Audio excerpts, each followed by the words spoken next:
I would like to welcome you to today's webcast entitled Designing Flexible and Secure Networks for the Remote Workforce.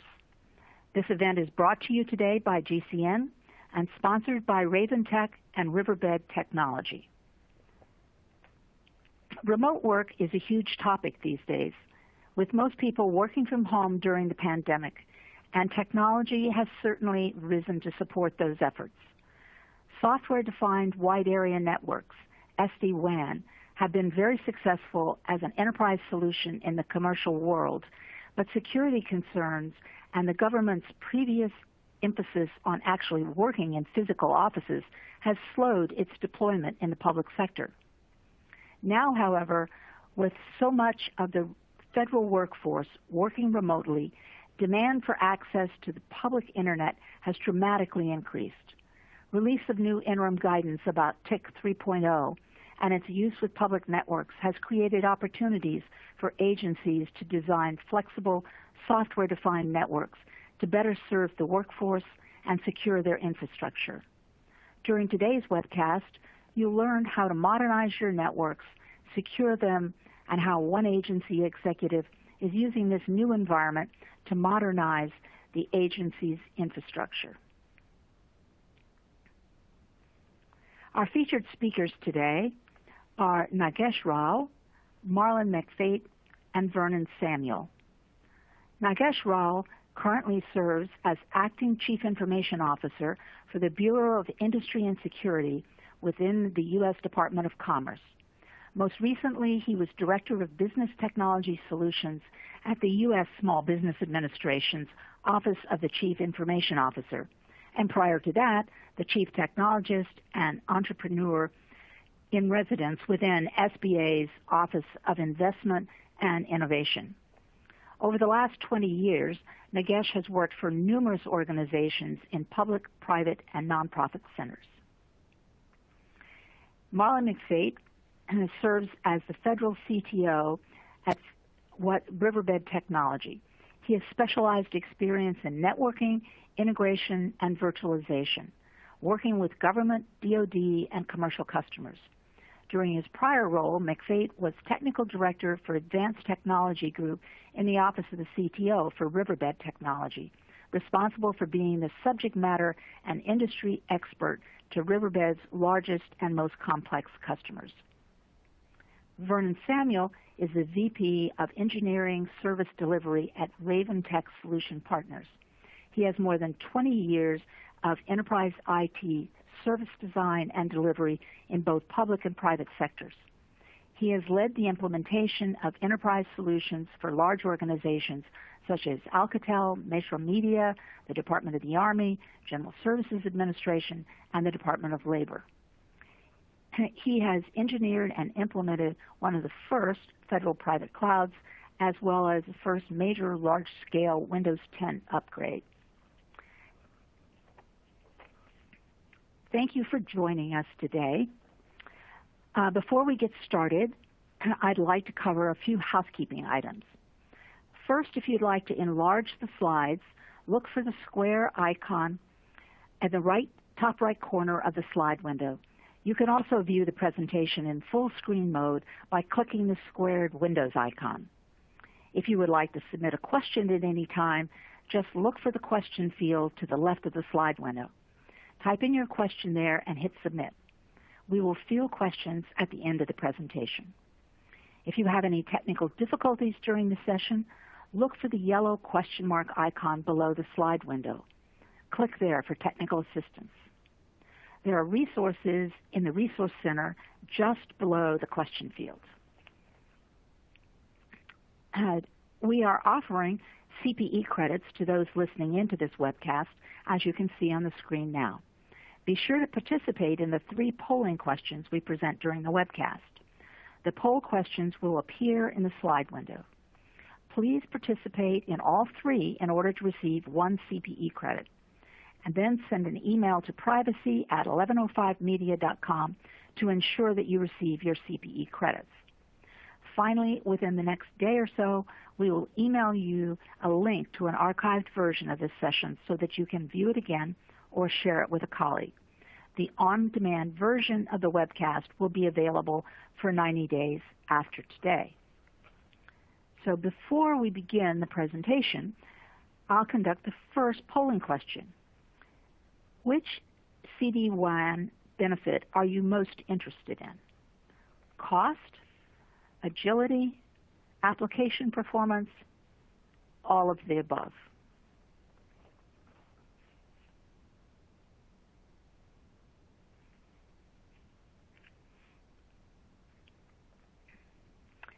And now, without further ado, I would like to hand this over to Nagesh Rao. Good afternoon, everyone, and thank you very much again to Riverbed and RavenTek for inviting me here today to be part of this really dynamic conversation around designing flexible and secure networks for the remote workforce. I think the last 8 to 9 months has proven very poignantly that remote work is a thing of the present and will be a thing of the future for a lot of us. And it's making us rethink our whole IT posture, not only from the federal government, but I think just from every industry in perspective, right? And it's definitely changed the model around of how we conduct day-to-day business. And it's going to definitely differ for the industry verticals that are in play. As the CIO for a federal agency that deals with national security and law enforcement, we're going to be operating in a very more secure and a little bit more robust setting that's required than that may be of a civilian agency that may not require as much sensitivity and security around the data and information in play.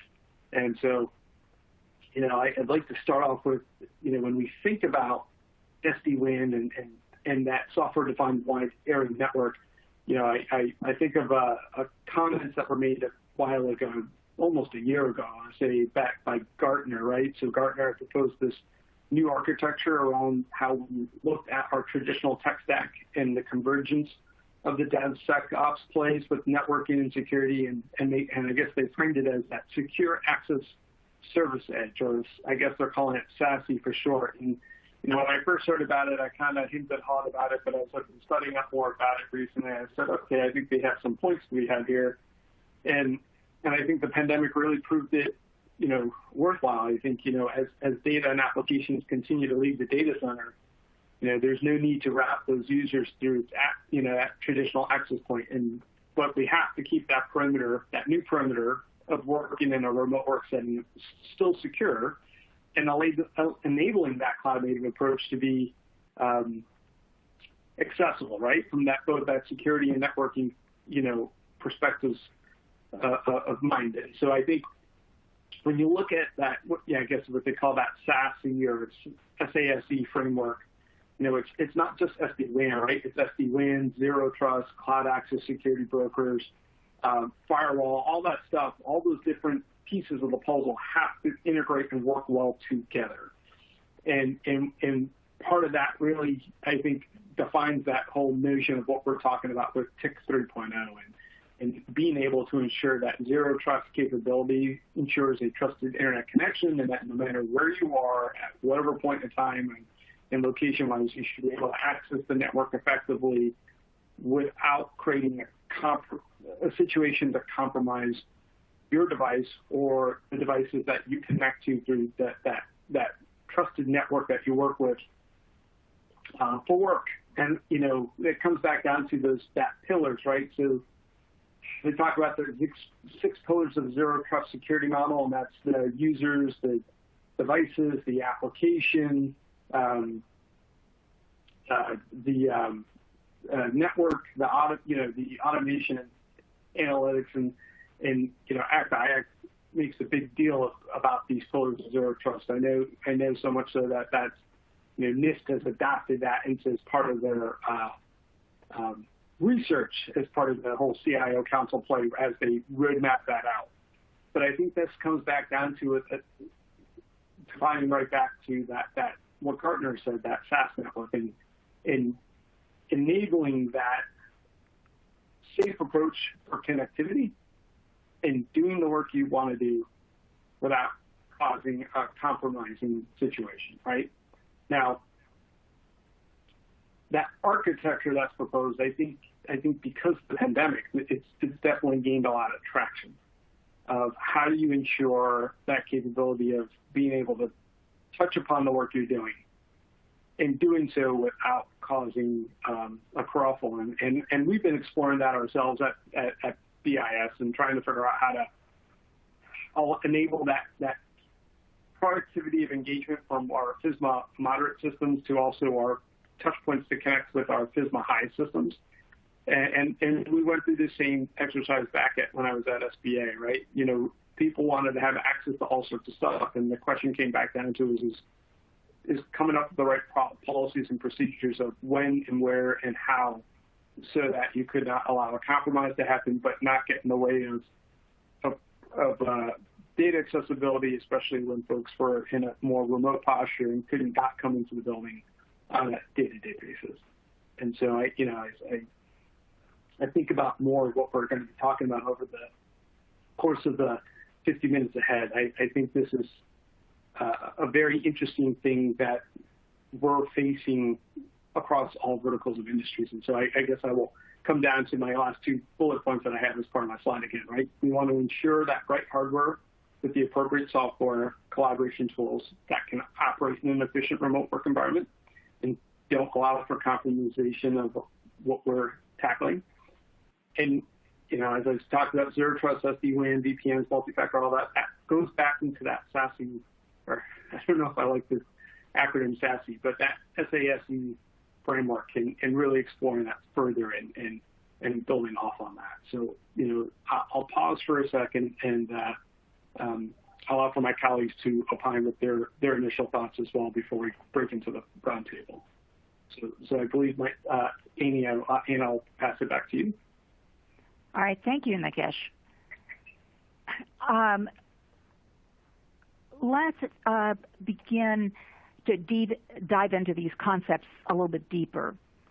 As Nagesh mentioned, a lot of people are working remotely now due to the pandemic. Nagesh, let's start with you about how that shifted your strategies and policies around networking and remote work in general. Obviously, knowing who's on the network and what they have access to is very important. How have you shifted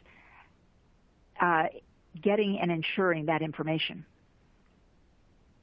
Yeah, no, that's a fantastic question. I think part of that came down to is relooking at how people were connecting to our platforms through their global, through those virtual networks. Part of that again was looking at what our hardware capabilities were and what hardware needs were going to be required for people who would be accessing the network and accessing the platforms that we have built out in play.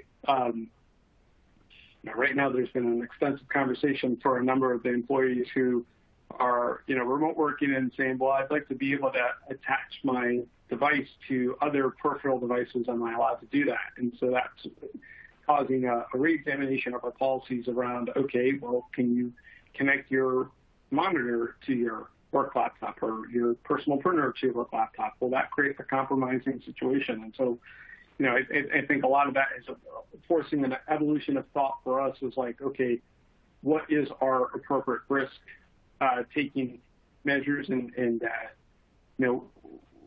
are we comfortable with allowing that kind of risk to occur in the first place, or is it a non-factor? I think it's also come down to a question of having the right tools in the toolkit. Not everyone needs a laptop. Some people can get by with using maybe a tablet or a phablet device or whatnot. So, I think that's also coming to the question of like, what hardware devices do folks need, depending on the job they do and the work they do, to be able to do what it is they do. Could they actually use their personal device and go through a virtual desktop to access what they need? There's been an awful lot of conversations, and I know Microsoft, for instance, has that kind of capability with the virtual desktop built into Azure and whatnot. So those are some serious questions we're undergoing right now and trying to answer ourselves as to like, using using what we've learned from the pandemic so far, it's definitely causing us a little bit of a moment to assess what that brick and mortar real estate needs to look like for our workforce environment and capabilities going forward. Okay. Marlin or Vern, do you want to weigh in on some of what you've seen as far as how people in government are shifting their strategies? This is Vern. I'll take a shot at it too. And just to follow up on what Nagesh said, I think, Nagesh, thank you. You laid it out very well about kind of the challenge, right? The challenge we see is this multi-hybrid cloud environment. There's different SaaS providers, there's cloud providers, there's actually internal other agencies within the federal government. Sometimes there's, other commercial agencies that have separate networks. And, the challenge is how do you make all of that network layer agnostic to the end user? So it doesn't really matter and they get the performance that they need. And that challenge has always been around. And I think one of the things that has been holding us back has been some of these security policies that are out there. They weren't really designed to modernize, infrastructure and applications and service delivery, right? They were built out of the legacy, perimeter defense and perimeter security. And recently you've seen now that that's changed with the TIC 3.0 solution, zero trust. Even you see a little bit in the cloud smart technology policies, I should say. And, I think what they're trying to do is they're trying to change the security policies to be more of an enabler and a driver to this modernization that kind of Nagesh was citing. And I think there was, really the idea is that now security and this SD-WAN, which I would almost consider an enabler of security, helps kind of facilitate the modernization or facilitate these applications or this hybrid multi-cloud construct, And that was a great example, Nagesh, you gave about the, the desktops and kind of what we've seen some of the other federal agencies are doing is the reemergence of the virtual desktop because of this pandemic. But you also see it, in virtual desktops, everybody knows they've been around for a while, but you're also seeing it come out with a flavor of being more of a secured virtual desktop, more than it was before. And you see them embedding in these technologies and capabilities. I see people embedding the TIC 3.0 concepts, some zero trust concepts, right? And I think the long story short, and we'll talk more about this later, is that SD-WAN helps enable that integration and that capability, so you can provision this particular case we're talking about virtual desktops. SD-WAN also gives you the benefit of accelerating the performance of these virtual desktops. So people talk about PC over IP and the ability to kind of accelerate and optimize not only PC over IP, but just TCP/IP, just optimizing, internet traffic. So when you really look at these policies of zero trust and TIC 3.0, I think they've really, come a long way in the last 5-6 years. A lot of agencies are trying to figure out now, how do I use that to my advantage and unravel these policies? And that's what RavenTek we like to do, is we come in and we understand all of the policies there, but we'll help figure out, the technical roadmap, which, there's no one solution that takes care of all your problems.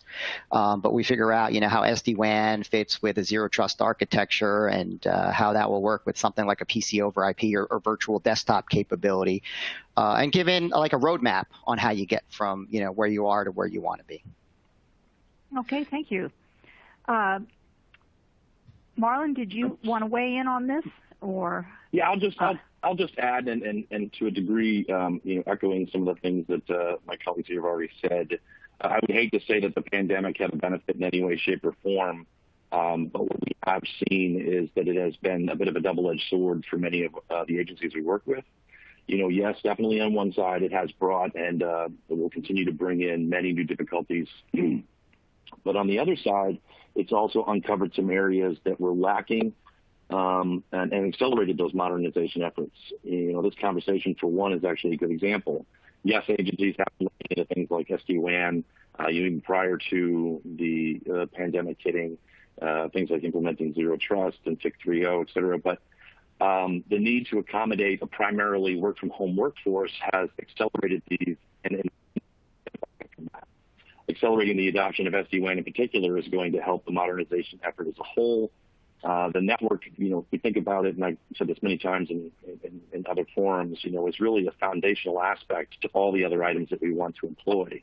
So, having an enormous shift in the network being thrown, predominantly to everyone working on the outside, as opposed to the inside, has basically focused efforts and attention into some of the areas that we may have overlooked till later in the modernization process, and put many on an albeit unexpected but better path to accomplishing the end goals. Well, you all have addressed some of, I think, given an answer to one of my other questions, but I'll throw it out there. What are some of the primary security concerns around using SD-WAN, and how are those being addressed? I mean, I'll take a stab at this. I mean, SD-WAN is still coming to vogue for the federal government, right? So we're still working through the nuts and bolts of that. And remember, there's still a lot of antiquated legacy IT systems out there that are just need to be turned off so that we can actually ensure a little bit more of a robust cloud-based solution for this. But a couple of the gray areas of what I think are still missing, and I think my colleagues have been pretty astute on this as part of the members of the CIO Council and even NIST have made this kind of pretty clear. You've got that there's no standardization of the interfaces between the components, right? That's still an issue, especially with the risk of vendor lock-in and whatnot. And then we don't have enough experience yet of how to approach that zero trust architecture for enterprises, with when cyber hackers, attackers, and whatnot might want to, try to poke at what we've got. That robustness is coming into vogue, I think, but it's not. There's still there's a little bit of a knowledge gap, I think, around some of the folks in knowing and understanding how to better implement the architectural stuff effectively, right? And I think there's the questions around the server-server communication, right?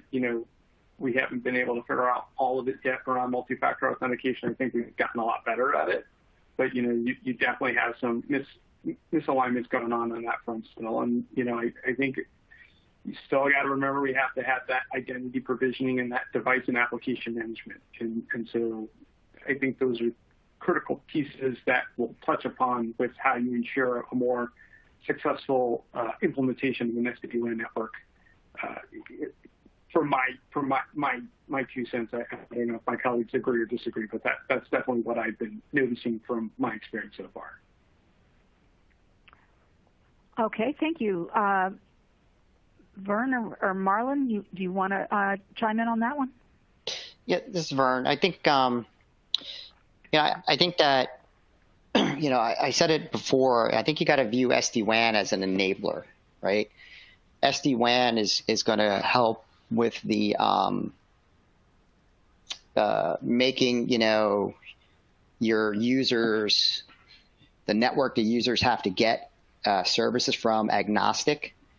So I think that's the context that we should be thinking about this. Is by itself, it's an enabler.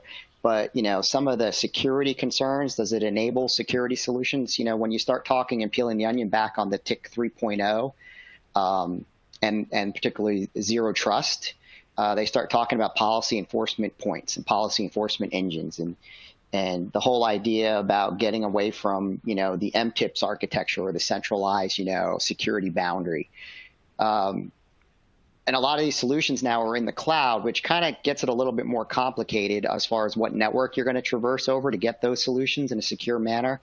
And SD-WAN, I think, helps with some of that stuff. So I would almost say that, I don't really have concerns about using SD-WAN. I think of it as more as an enabler to help mitigate some of the security concerns around modernization. Okay. Yeah. Marlon? Yeah, I would agree.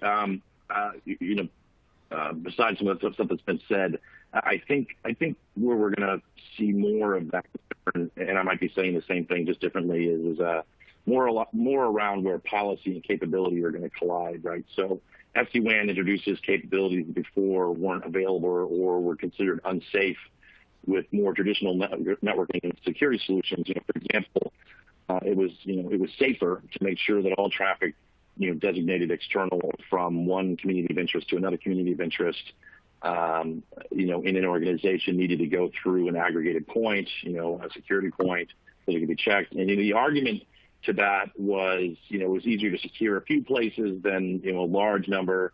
And a large argument to that was, human error leading to different rule sets and policies, possibly opening up vulnerabilities, as well as, updating devices and making sure that the vulnerabilities were taken care of, version management, threat databases. So with SD-WAN and centralized management and policy enforcement, IPS, IDS, et cetera, with a robust SD-WAN solution, you can completely remove, the human error component to that and know that one point is just as secure as another. This could open up greater flexibility to organizations. We could possibly decide that recreational internet traffic can go direct. There's a huge cost savings and performance benefits. So, could traffic go to the cloud, be allowed to traverse IPsec there? There's all these different capabilities and different choices that are given to the people who are implementing networks. As all the things in this area, we're typically more risk adverse, so we need additional time to analyze, these capabilities to determine whether or not we feel that they're safe. So those benefits will probably take, the benefits will probably take time. Those questions have to be asked. It'll definitely be slower to adopt some of these capabilities within the public sector. But I think that's really more just, what we do, what's at risk. But eventually we'll start to see, policies change and those new capabilities being implemented, case by case in the beginning. But as everything else, we're pretty much on the more risk-averse side of the adoption curve, which is understandable. Right. Who was it who said never let a good crisis go unutilized? So this is doing a good job of making sure that agencies are addressing things which they might not have gotten around to in different times. Even after we emerge from this pandemic, there's a lot of conversation about whether remote work is going to be continuing as a significant factor. Even DoD has said that they think that maybe they don't have to have everybody on site. How do you see remote work going in the future for the government? Nagesh, you want to start with that one? Sure. Again, I think it's going to depend on the bureau or the agency in play. For my bureau, we're in the national security and law enforcement place. So the ability to do 100% remote work is just not possible at this time. A lot of the working conversations that need to be had for my colleagues at the BIS, there's still a requirement for them to have to be in a secure facility and have access to SCIFs and whatnot. So as much as I think a lot of folks would love to be 100% remote for that, our nature of work just requires that face-to-face interaction, given the uniqueness of our bureau's mission. But I think for industries and verticals where you're not dealing with such secret or sensitive matters, I think this is definitely turning the question of whether or not you need that face-to-face engagement all the time. Now, that's not to say that this is 100% substitution. I think you do need that water cooler effect of engagement so that, good ideas that can happen in the follow-up of the meeting or whatnot would occur. I think a lot of us are probably getting fatigued out by those various web video conference meetings, whether it's Zoom, Teams, or whatnot. And so what I do think, though, is that once you have a trusted team in place that can work very effectively, you may not need to have them 100% in person. And so I think you're going to see definitely a stronger adoption around remote work and hoteling and whatnot. I mean, I think if you look at any federal agency that did a pretty good job overall with the U.S. Patent and Trademark Office, that pioneered that for years. I remember working as a patent examiner at U.S. Patent and Trademark Office when they were first pioneering that idea back in 2004 or 5 timeframe, and it worked out pretty well overall. I mean, I know there was some bumps in the road around it, and there's definitely some sense of mistrust, because I think it was just such a super novel concept at the time. But I think remote work here is definitely here to stay. Again, I think it also depends on the vertical that it's implemented and how it's utilized from a day-to-day or project engagement kind of perspective. Okay. Marlin or Vern, what are you seeing in the remote work as the new normal? Yeah, this is Vern. I'll give that a shot too. RavenTek, we do a lot of work across all the federal agencies, civilian and DoD. So we see a lot of it, especially me on the engineering end, because we support all of them. And I think that the best example, rather than just hearing what I have to say, is the best example of this is really, I think, what SBA has done with PIV cards. I think, Nagesh, that's your old alma mater, so you can chime in too. But I think that they've gone to a conditional access policy that mitigates the need for PIV cards, and I think that that's a major change, right, for folks who are familiar with the federal government. And I think even in that SBA in their press release, they even said something to the extent like, we're really going to think hard if we even need them or if we're going to go back to them. So I think that those opportunities that have always been out there, and the reason I bring that up is my experience has been federal government would have loved to have gotten rid of PIV cards years ago if they could have. It's just been a tough thing to do. But I think that this opportunity kind of forced a lot of that through, and that's just an example of one of the changes that's going to happen. I think a lot of the policies that we talked about already out there are centric around how do I make a network agnostic or multi-cloud or hybrid cloud environment that includes on-prem, SaaS solutions. I think I said some of this before. Perform in a manner where, regardless of where they are, it doesn't impact the end user. And those policies were out there, and some of the agencies who embraced those policies, frankly speaking, they didn't struggle as much when they had to go 99% telework. It's the ones that didn't, and had certain requirements. And they didn't do it because they didn't want to. It's just like Nagesh said, there's some agencies where that's just not part of their business. They can't run their business like that, especially around the DoD. But that's those agencies who haven't thought those contingency plans are now trying to go back and assimilate those policies. And that's kind of been the challenge, I think. I think a lot of them are now realizing that this is, the opportunity to take this situation and kind of bring those to bear and start generating some of these things that they would have loved to have done or had funding for, 2-3 years ago.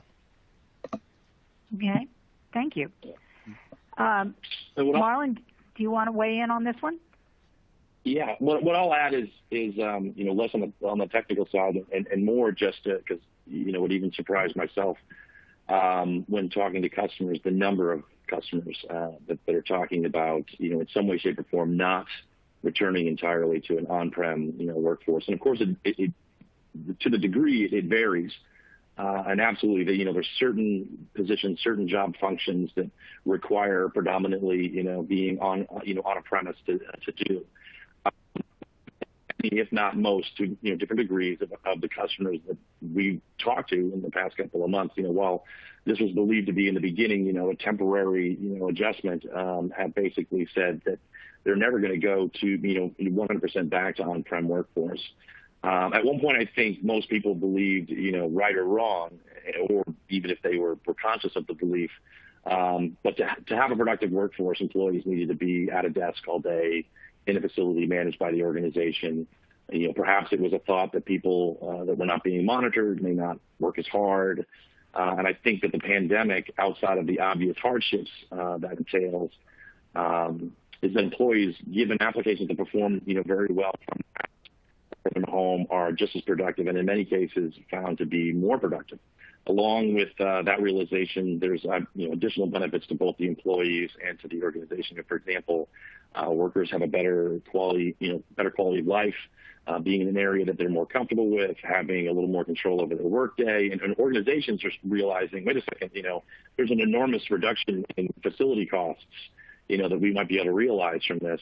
Many of the organizations that I speak with have started to say that they feel many of their locations could be reduced, and the ones that continue will be fitted out to be more collaboration centers. And I think it was said earlier by one of my other colleagues that there has to still be some face-to-face. There has to be the ability to the water cooler time is mentioned, but so they might be fitted out more as collaboration centers and hoteling rather than cubicle farms. Okay, thank you. Before we get into our next presentation,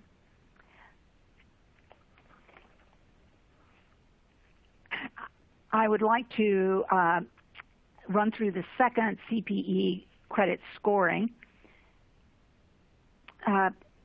What problems does SD-WAN solve?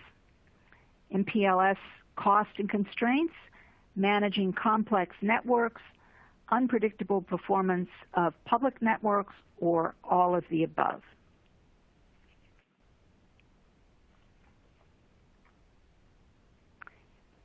And now I'd like to welcome Vernon Samuel. Vern?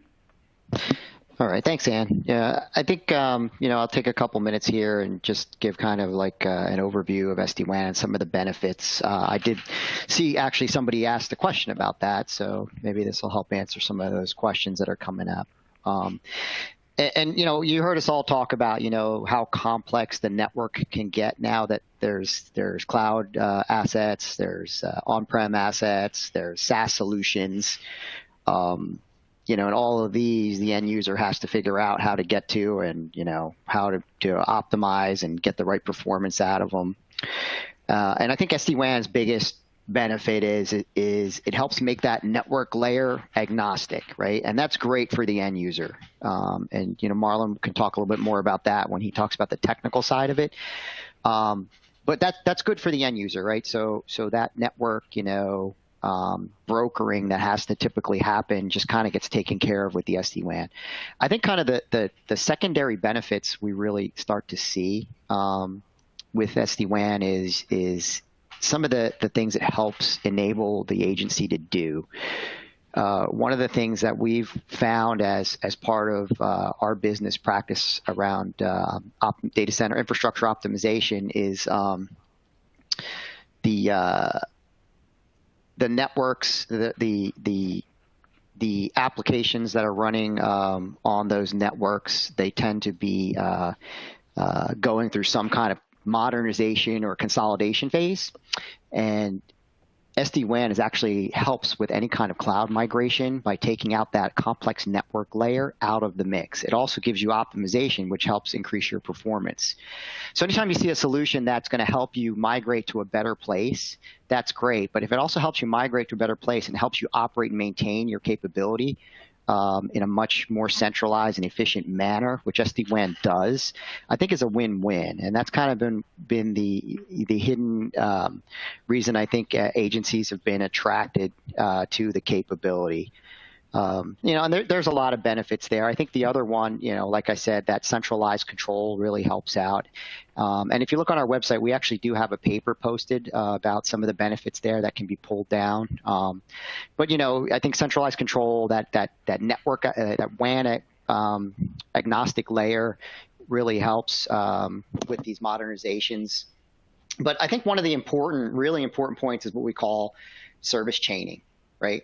And what SD-WAN does is it enables, some of these security solutions that are being brought to bear now that we're more of a remote organization. It kind of integrates and helps with that. So you've got things like, you can chain onto SD-WAN, WAN optimization, like I talked with. Marlon was mentioning firewalls, next generation firewalls, malware security.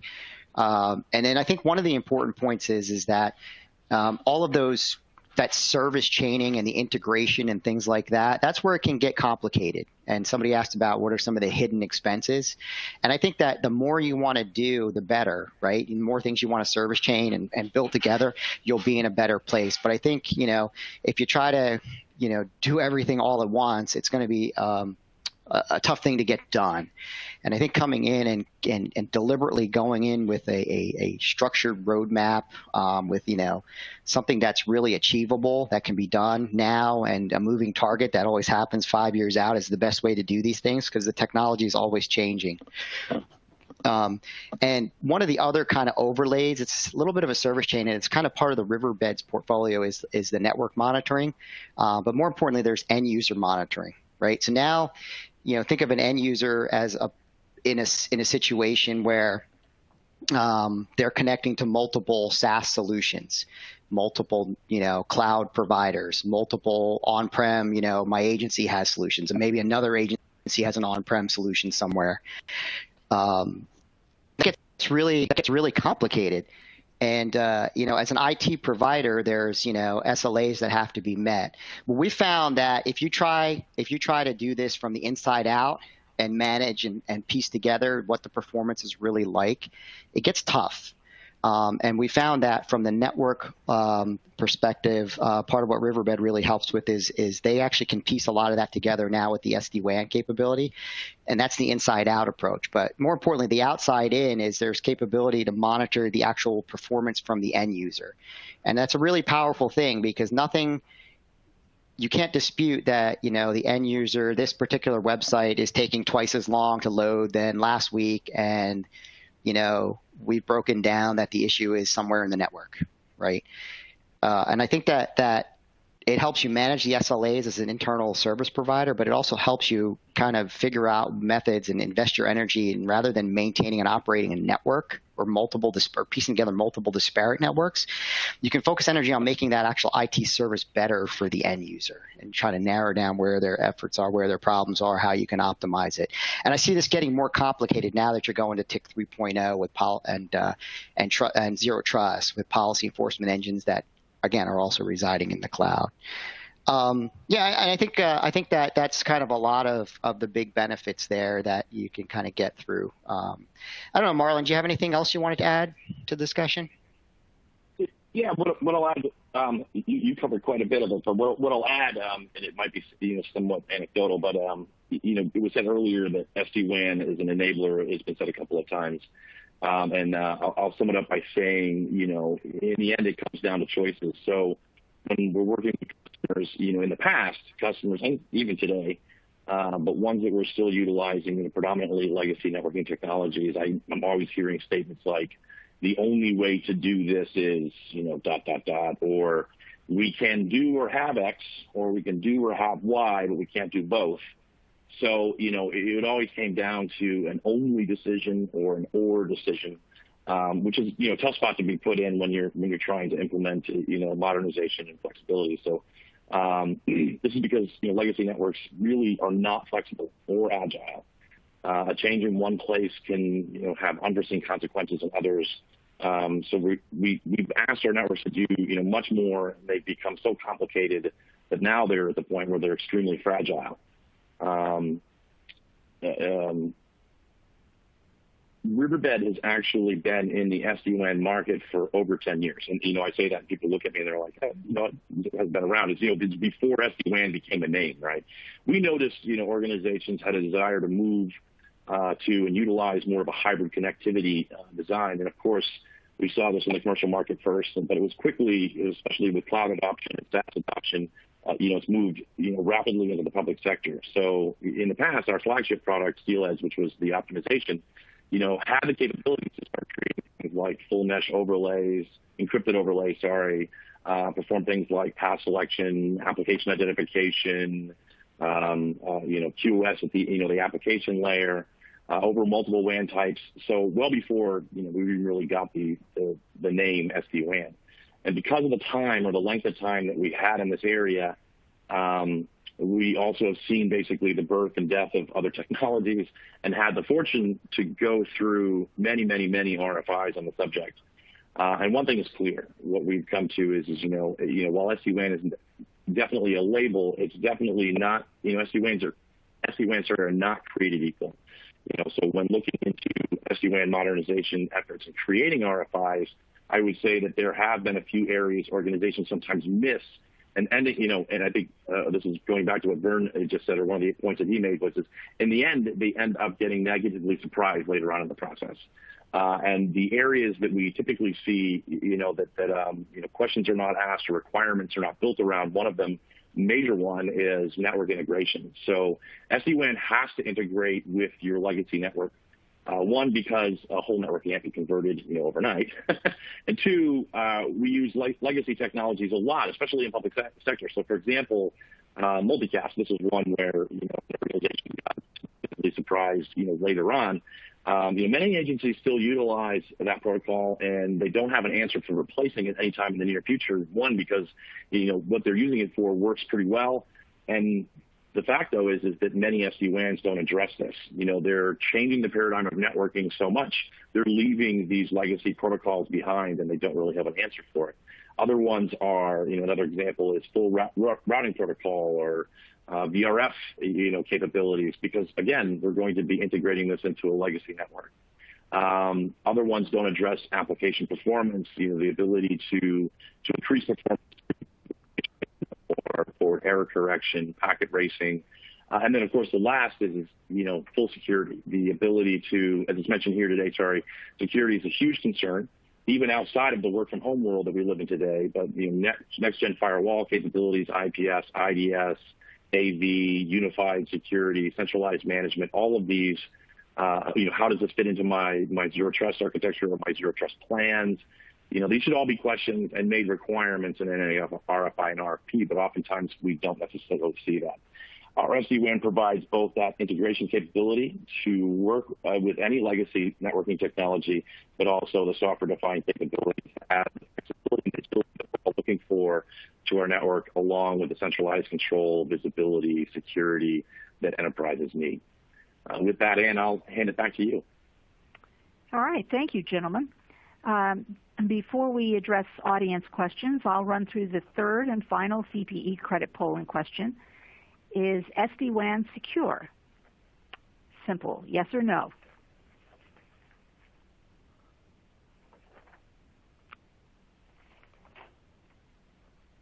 Okay. I'd like to remind everybody that there's still time if you'd like to submit a question. Just look in for the question field and click, and we will be happy to address your questions. We do have some good questions that have come in from the audience. Nagesh, I think I could send the first one over to you. If you're looking at moving to an SD-WAN environment, what are some of the best first steps that you should take?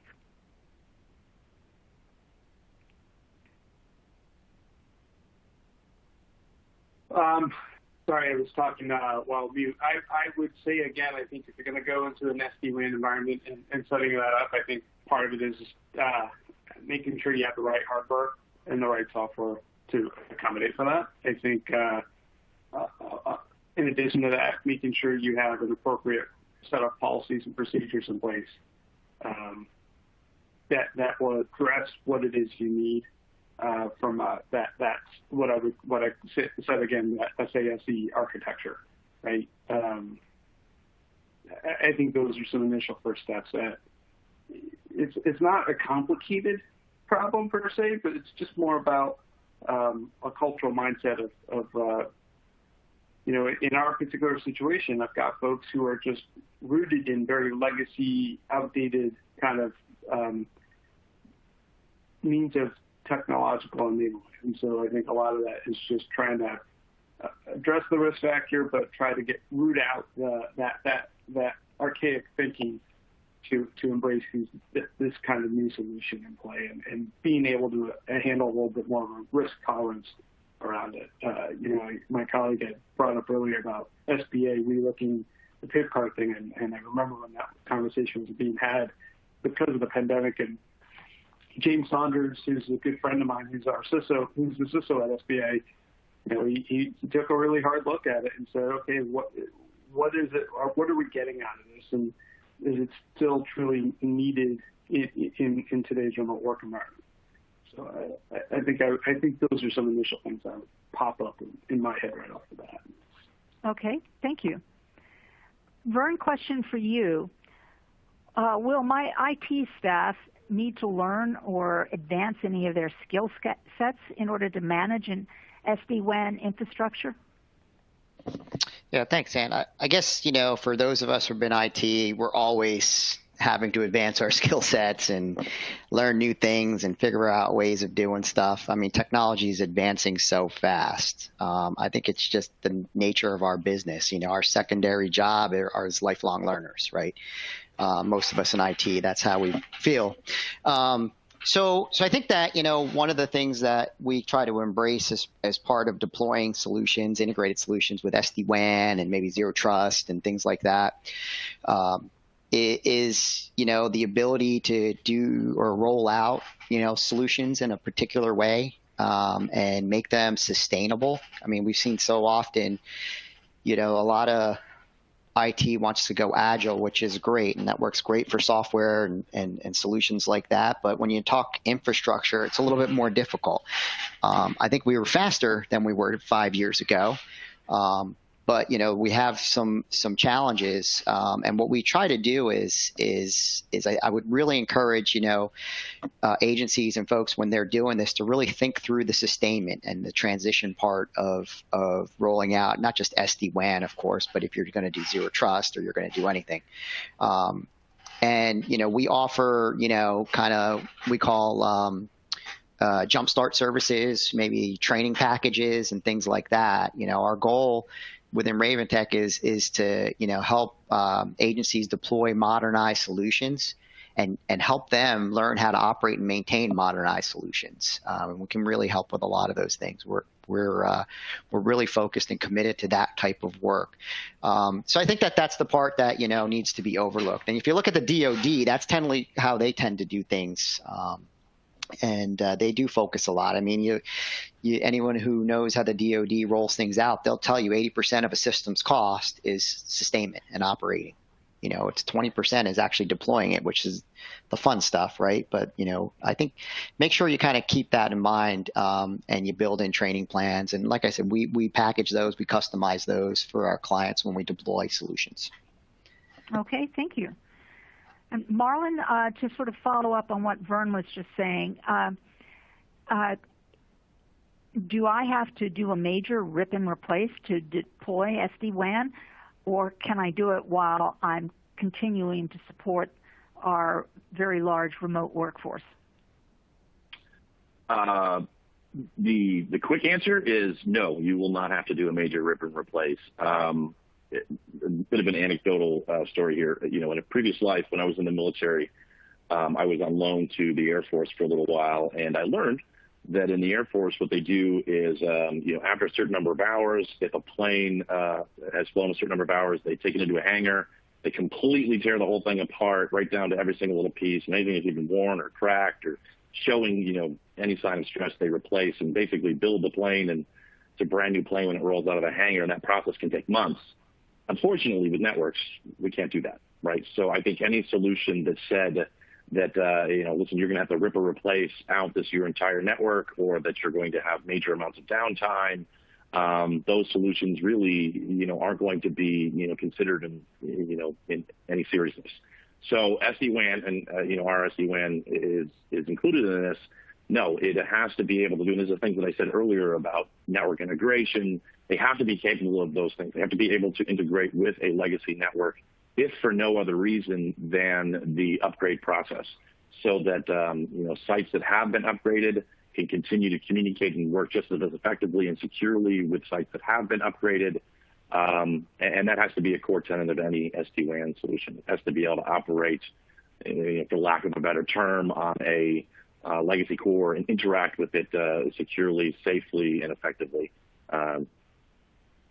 So, yeah. Okay. Short answer and long answer. Okay, thank you. And Nagesh, question for you. What is the general approach that you're planning to take to implement the NIST Zero Trust framework? I'm going to decline answering that question right now because, one, I'm figuring through that with my agency and bureau, and two, it's a little bit of a sensitive matter given the nature of work we do. Oh, okay. All right. Vern, how about if I pivot a Zero Trust question over to you? How do you measure your Zero Trust progress if you're an agency? Yeah, sure. I think that, I think measuring the progress of Zero Trust is great, but I really think that, you really want to measure how effective the solution is, right? I would rather focus on that. And I think that if you think about how Zero Trust kind of rolls out and even take 3.0, it kind of segregates. So it used to be a centralized security border at this MTIPS gateway, right? Well, if you really kind of peel it back, they've replaced it with a policy enforcement engine, policy protection, all these little capabilities that are supposedly running somewhere else, most likely in the cloud. It almost feels like it's an MTIPS again, right? But now it's running out of the cloud, so it gets a little confusing when you're trying to figure it out. And I think that the SD-WAN helps with a lot of that stuff, like I'm saying, but to measure how well, what the point I'm trying to make is that, when you authenticate, now you're going to multiple places when they're cloud, and then your Active Directory may still be on-prem, like Nagesh is saying, some solutions will stay on-prem. And then maybe you're pulling, if you're doing some identity management, maybe you're pulling information from an HR system from, a shared service provider such as USDA. And it's just a lot of stuff going on the background, right? And the SD-WAN helps optimize all that. But at the end of the day, is what really matters is how well the solution, the service is performing. And I really believe that what you really want to measure is your SLA. And I kind of mentioned it before. I think the best way to do that is to take a look at the end client and profile how certain activities are actually performing from the end client's perspective, and mark those with an SLA. And when, an end client is showing, and I mean, it will show you, some of these solutions that, your solution versus the baseline or the control chart you have is starting to creep out of spec. And, oh, by the way, we've noticed that, the problem seems to be actually on your laptop, right? Or there's things it can tell you, like the problem is actually on your network, but it's your home network. I mean, these are things that actually the solutions will help troubleshoot and bring to bear. And the reason I bring that up is, one, is it helps you manage with your customers what their real performance is like. But two is it really helps kind of keep your SLAs in perspective, not so much, from the customer's end, but let's just say, for the matter of the fact, something's slow with your policy enforcement engine and your solution in for Zero Trust. Now you can go back to that provider and you have some information to actually show them that this is slow, you're not meeting your SLAs, you need to do something. And I think that kind of agility is enabled because in the past, that's always been an argument, right? Not only just with the providers, but internally within your IT organization. Network teams complaining the application team who says it's the client issue. So, I think that that's really where I think things need to start going and move towards as far as measuring progress. Okay, thank you. I think that this is about all we have time for today. I would like to thank Nagesh Rao, Marlin McFate, and Vernon Samuel for a very informative session. I'd also like to thank RavenTek and Riverbed Technology for sponsoring this webcast. I'd like to remind you again that in the next day or two, we'll be emailing you a link to an archived version of the session so you can review it or share it with a colleague. Thank you very much for attending. That concludes today's webcast. Thank you all again, and TCN, great job. Thank you very much for inviting me and my colleagues to have this informative discussion with you all today. Thank you.